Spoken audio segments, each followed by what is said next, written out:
Dit is de Simpson. Een van de beste doden van, bij de 3 beste doden van West-Europa in 2010.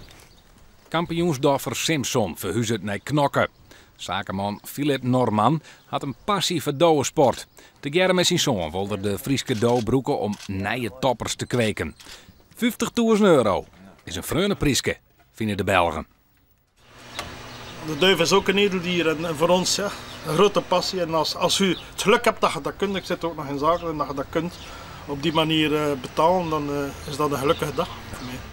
De cirkel is nevens Philip nou roen om van de ploeg 24 jaar in fascineert van de Belgen vergees een van de voorouders van Simpson cadeau kregen. En er wie een reden dood. Hij zei, die mag je meenemen.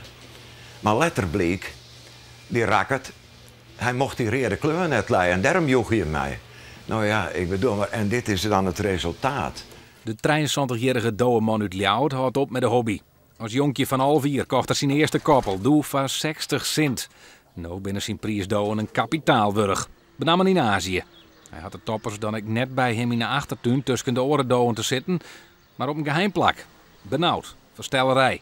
Toen er kampioen werden wie internationaal, toen had ik hem naar het orenhok gebracht. En alle dagen op een geheimplak. En ja, toen dacht ik, bliksem, ik bedoel maar, maak je nou nog hier een pas op die douw, want ik dwar hem je net los te laten. Alsjeblieft. Dank u, Cor. Dank u. U maakt 2 mensen gelukkig, hè? Zowel mijn zoon als ik zelf. Van de ploeg docht trouwens net al zijn douwen, die het alle keer bibelske namen ha, in de uitverkeer. Nee, ik hoop dat ze letter achterhalf bracht wordt, al een kwarken mijn sticker zo'n douw, want zo'n het hele getal loslaten.